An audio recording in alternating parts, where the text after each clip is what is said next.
नमो नमः। आदर्श शिक्षण संस्थान जोधपुर की ओर से इस ऑनलाइन कक्षा में सभी भैया बहनों का स्वागत अभिनंदन।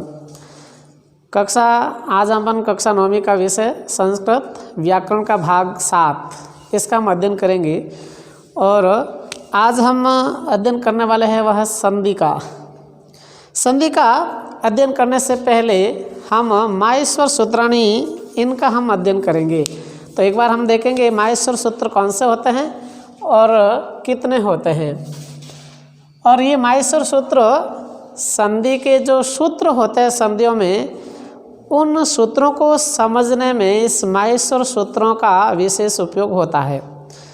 तो हम लिखेंगे माहेश्वर सूत्राणी।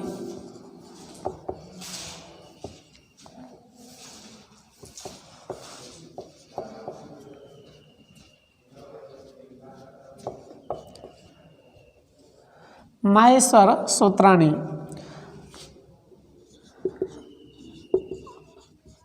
संस्कृते चतुर्दश माहेश्वर सूत्राणि सन्ति। यहाँ पर शब्द है माहेश्वर। माहेश्वर महेश शब्द से बना। और ये कैसे चतुर्दश यानी 14 माहेश्वर सूत्र बने। महेश का मतलब है भगवान शंकर। और जब कहते हैं कि भगवान शंकर ने एक बार ऐसे प्रसन्न होकर के डमरू बजाए थे और उन्होंने 14 बार डमरू बजाए थे, और उन 14 बार डमरुओं को जो आवाज़ निकली थी उस आवाज़ के माध्यम से संस्कृत के व्याकरण का निर्माण हुआ। और वह आवाज़ 14 बार जैसे डमरू बजाए उसके अलग अलग आवाज़ निकली है, वही माहेश्वर सूत्र है। तो सबसे पहले देखिए माहेश्वर सूत्र का पहला है वह है अ ई उ ण। यह पहला माहेश्वर सूत्र है। दूसरा है ऋलृक, ये दूसरा माहेश्वर सूत्र है। तीसरा है एओंग, यह तीसरा है। चौथा सूत्र है वह है आईऔच।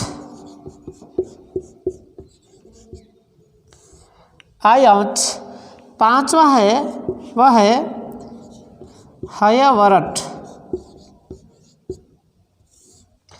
छठा है वह है लण। सातवां है वह है यमंगणनम। आठवां है वह है झबय।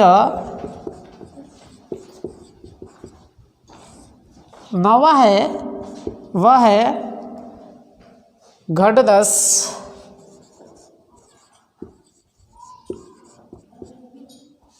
10वां है वह है जबगढ़दस।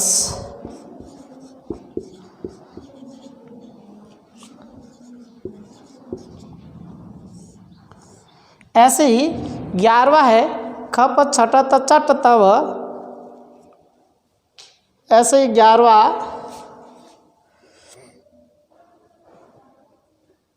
का हम उल्लेख वापस यहीं कर रहा हूँ, बड़ा है। खप छटत चट तव। और ऐसे ही 12वां है कपय।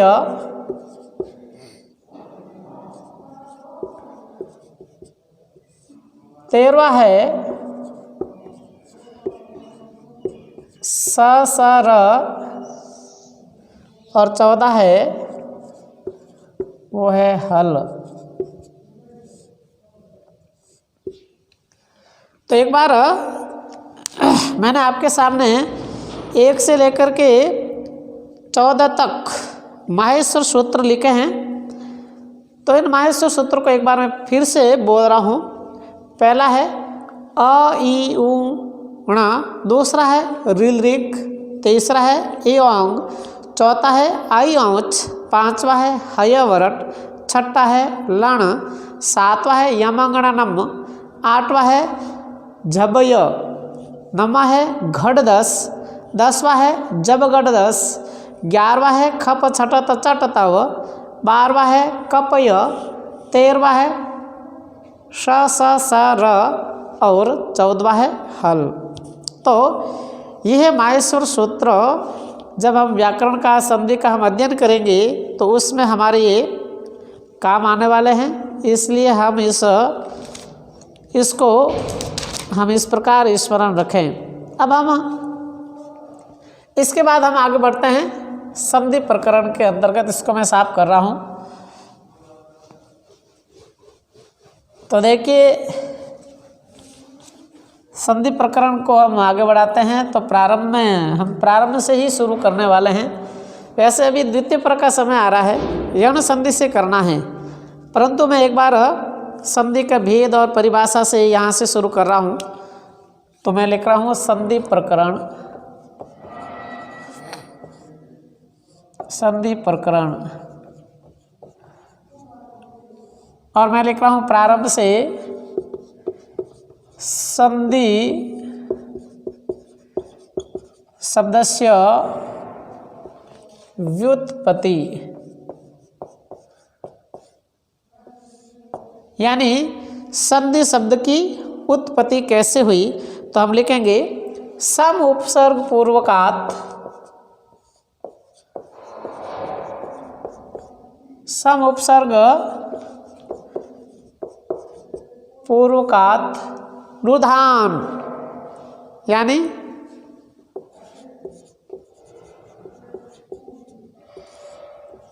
धा, रुधान यानी धा धातो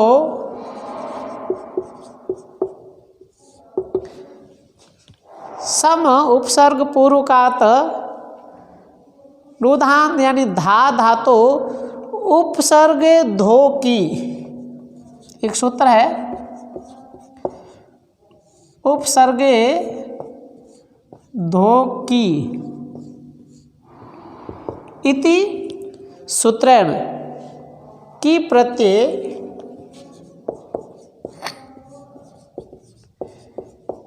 इति सूत्रेण की प्रत्यय कृते संधि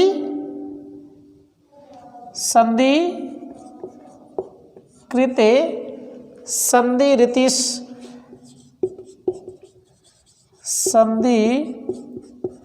रीति शब्दों निष्पद्यते।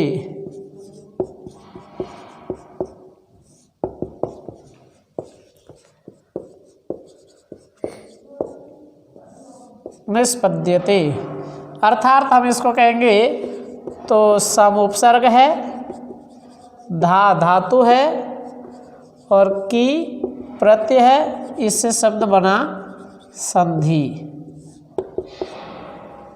यानी संधि शब्द से व्युत्पत्ति सम उपसर्ग पूर्व का दुढ़ान यानी धा धातु, सूत्र है उपसर्ग धो की इति सूत्रेण की प्रत्यय कृते संधि रीति शब्दों निष्पद्यते।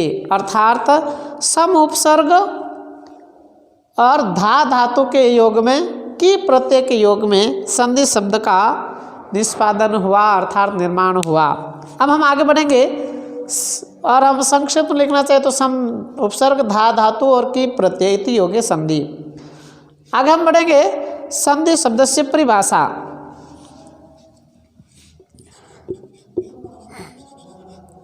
संधि शब्दस्य परिभाषा। यहाँ पर सबसे जो प्रसिद्ध परिभाषा है वो पाणिनि के द्वारा दी गई सबसे अच्छी परिभाषा है, पाणिनि द्वारा। और मैं आपको ये पहले बता दूं कि संस्कृत की जो व्याकरण लिखी है वो सब पाणिनि के द्वारा ही अधिकृत की गई थी, पहले लिखी गई है। और पाणिनि एक प्रसिद्ध संस्कृत का व्याकरणाचार्य रहा है। और पाणिनि की आपने एक कथा भी सुनी होगी कि पाणिनि बहुत ही प्रारंभ में एक कमज़ोर विद्यार्थी था, लेकिन बाद में उसने अपना कैसा विकास किया और कैसे एक विद्वान बनकर के संस्कृत की इतनी बड़ी व्याकरण उसने रचना की है और लिखी है। वो पाणिनि पहले एक आश्रम में पढ़ता था और आश्रम में पढ़ते पढ़ते वहाँ की एक व्यवस्था रहती है कि आज जो पढ़ाया है कल पढ़ाने से पूर्व उसको पूछा जाता था। और चूँकि पुराने समय में ऐसे पुस्तकें नहीं होती थी, आश्रम व्यवस्था में मौखिक रूप से ही स्मरण करवाया जाता था। न तो पुस्तक लिखित थी, न कोई उनके पास उत्तर पुस्तिकाएँ थी आज की तरह, न पेन थे। तो पहले जो याद करवाया जाता था उसको बोला बोला करके स्मरण कराया जाता था। पहले दिन आने पर उसको पूछा जाता था और पूछने पर वो बालक कहता मुझे कुछ भी याद नहीं है, आता ही नहीं है। गुरुजी कहते कल फिर से याद करके आना। फिर अगले दिन आकर के पूछते तो कहता गुरुजी ये तो याद ही नहीं हुआ। कोई बात नहीं, कल याद करके आना। फिर दूसरे दिन पूछते तो वही बात, याद हुआ नहीं, स्मरण नहीं हुआ। एक दिन गुरुजी बड़े परेशान हो गए कि आखिर है क्या, इधर आ मेरे पास आ। उसका हाथ देखा, अरे हाथ देख कर कहा अरे तेरे हाथ में तो विद्या की रेखा ही नहीं है, इसलिए तेरे को याद ही नहीं होता है। बालक को लगा अरे मेरे हाथ में विद्या की रेखा नहीं है, ये कैसे हो सकता है, और इसलिए मुझे याद नहीं हो रहा है। और उस दिन सब पढ़ कर के अपने अपने कुटिया में चले गए और वो बालक भी अपने कुटिया में जा कर के चाकू उठाता है और चाकू उठा करके अपने हाथ में चीरा लगाता है और चीरा लगाता है तो अपने हाथ से खून की धारा बहने लगती है। तब उस कुटिया में रहने वाले बालक भागते हैं और दौड़ते हैं और गुरुजी के पास जाते हैं। गुरुजी उस बालक ने हाथ में चीरा लगा लिया है। क्या कौन सा बालक जिसको कुछ भी नहीं आता है। गुरुजी उनके पास गई और कहा अरे भाई तूने हाथ में क्यों चीरा लगा लिया है। तो उसने कहा गुरुजी आपने तो कहा था कि आपके हाथ में विद्या की रेखा नहीं है, तो मैंने अपने हाथ में विद्या की रेखा बनाई है। ऐसा कहने से गुरुजी बड़े प्रसन्न, अरे वाह। और उस गुरुजी ने उसको आशीर्वाद दिया तो आगे जाकर के बहुत बड़ा विद्वान बनेगा। और वही बालक आगे जाकर के पाणिनि के रूप में संस्कृत का व्याकरण लिखने वाला बहुत बड़ा विद्वान बना। इसलिए कहते हैं जब गुरु में स्थित ज्ञान को जिज्ञासु और श्रद्धावान बालक उस ज्ञान को प्राप्त कर लेता है। इसलिए हमें भी ऐसा ही श्रद्धावान और जिज्ञासु बालक बनना चाहिए, जिससे हमें पाणिनि जैसे बनने का अवसर हमें भी मिलता है। तो देखिए पाणिनि की प्रसिद्ध परिभाषा है पर सन्निकर्षः संहिता। परिभाषा है परः सन्निकर्षः संहिता।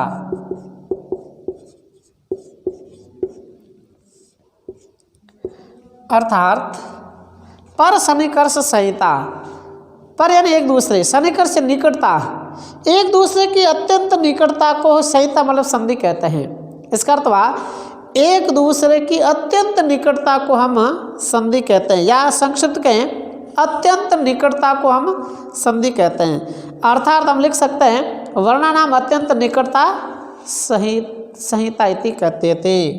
अर्थात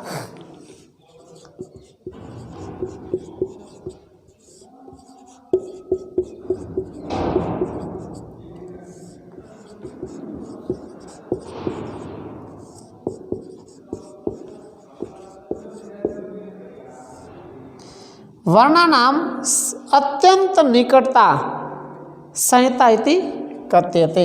संहिता का मतलब वही संधि।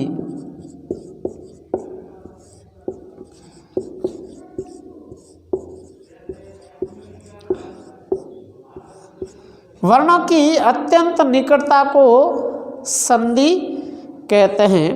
और भी हम लिख सकते हैं वर्ण संधानम संधि, अर्थात द्वयो वर्ण्यो परस्परम संधानम मेलनम वा भवति तत्संधिरिति कथ्यते।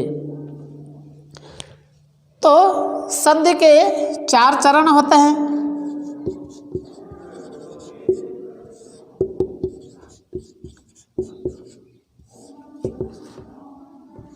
पदः लिख सकते हैं, सोपान लिख सकते हैं। वैसे हम सब जानते हैं, फिर भी मैं उल्लेख कर रहा हूँ।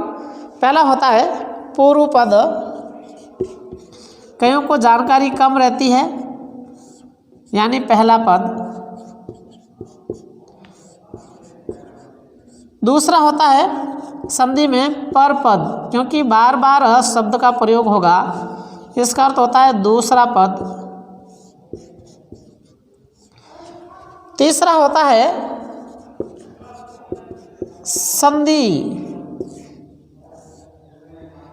संधि यानी संधि करना।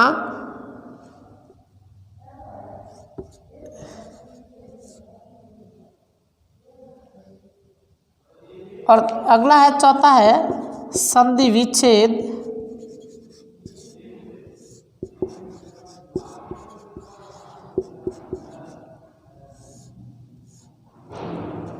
इसमें होगा अनेक पदों को एक पद बनाना।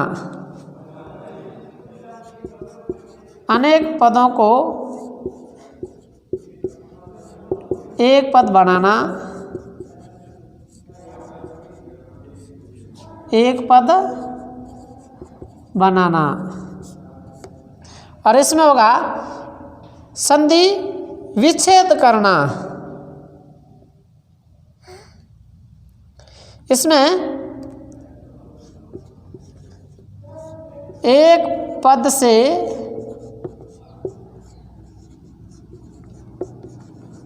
अनेक भागों में विभक्त करना। भागों में बांटना ऐसा लिख सकते हैं, या विभक्त करना। संधि का मतलब है अनेक पदों को एक पद बनाना। अनेक पदों को एक पद बनाना अर्थात संधि करना होता है। अनेक पद होते हैं उसको मिला करके एक पद बनाना संधि करना कहते हैं। और संधि विच्छेद का अर्थ होता है एक पद से अनेक पद बनाना, उसको हम संधि विच्छेद कहते हैं। ये 4 चरण बार बार चलते हैं। हम और आगे बढ़ते हैं संधि के भेदों की ओर। तो देखिए हम यहाँ से लिखना प्रारंभ करेंगे। इसको एक बार साफ कर रहा हूँ। तो देखिए संधि के कौन कौन से भेद होते हैं मुख्य रूप से। तो देखिए संधि के प्रमुख भेद तो लिखेंगे हम संधि। संस्कृत लिख दें। संस्कृते संधि त्रिता लिख सकते हैं, त्रयो लिख सकते हैं। त्रयो भेदाः सन्ति। संस्कृत में संधि के 3 भेद होते हैं मुख्य रूपेण। सर्वप्रथम पहले है अच संधि। दूसरा है वह है हल संधि। तीसरा है वह है विसर्ग संधि।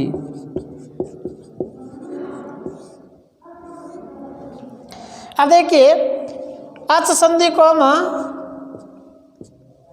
स्वर संधि भी कहते हैं हिंदी में, और हल संधि को हम व्यंजन संधि भी कहते हैं, और विसर्ग को विसर्ग ही कहते हैं। अब हमें थोड़ा कईयों के ध्यान में नहीं आ रहा है कि इसको अच संधि कहते हैं तो स्वर क्यों लिखा और अच संधि कैसे कहते हैं, इसके बारे में कोई जानकारी नहीं है। तो मैं आपको अभी जानकारी दे देता हूँ कि इसको अच क्यों कहते हैं और इसको व्यंजन को हल क्यों कहते हैं। तो अभी मैंने सबसे पहले आपको माहेश्वर सूत्र लिखवाए हैं। तो माहेश्वर सूत्र की यहाँ पर चर्चा करेंगे तो हमें ये ध्यान में आएगा कि इसको अच क्यों कहते हैं। माहेश्वर सूत्र में हमने पहला लिखा था अयुण, दूसरा लिखा था ऋलृख, तीसरा लिखा था एओंग, और चौथा लिखा था आई औच। ये हमने 1 से लेकर के 4 तक माहेश्वर सूत्र मैंने लिखा है। इन चारों ही माहेश्वर सूत्र में माहेश्वर सूत्र की एक विशेषता अंत वाले जितने भी हलंत वाले हैं वर्ण, इसकी गणना कहीं पर भी नहीं होती है। अब आप इस 1 से लेकर के 4 तक देखेंगे तो सब के सब कौन है, इसमें स्वर है। देखिए अ ई उ री ली ए ओ आई औ, ये सारे के सारे कौन है, स्वर है।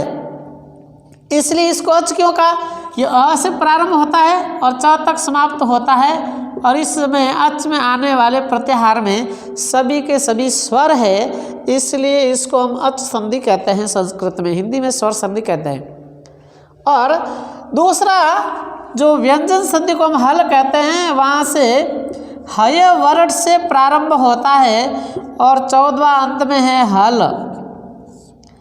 तो ये इसको हल संधि क्यों कहते हैं, क्योंकि 5वां सूत्र है ह, इस ह से प्रारंभ होता है और 14वें का अंत में है ल, इस ल तक हल। अभी मैंने सारे यहाँ लिखे नहीं, आपको देखना माहेश्वर सूत्र के अंदर ये अंतिम वर्ण की कहीं पर गणना नहीं होती है, मैं पहले से कह रहा हूँ। इस 5 से लेकर के 14 तक सब के सब व्यंजन ही वर्ण है, इसमें एक भी स्वर नहीं है, इसलिए सब व्यंजन होने के कारण इसको हम हल संधि संस्कृत में कहते हैं हल। और 5 से लेकर के 14 तक सभी के सभी व्यंजन हैं, 1 से लेकर के 4 तक सभी स्वर, इसलिए इसको अच कहते हैं, अच संधि स्वर संधि, और ये हल संधि कहते हैं। और विसर्ग का तो विसर्ग ही कहते हैं हिंदी में, और संस्कृत में भी विसर्ग का विसर्ग ही होता है। इसलिए इन मुख्य रूप से 3 संधि है संस्कृत में, अच संधि, हल संधि और विसर्ग संधि। अब जो हम आगे बढ़ेंगे वो एक एक संधि का हम वर्णन करते हुए आगे बढ़ेंगे। अगले वीडियो में हम अच संधि के बारे में पढ़ना प्रारंभ करेंगे, और आज के इस वीडियो में इतना ही अध्ययन करेंगे। धन्यवाद। नमो नमः।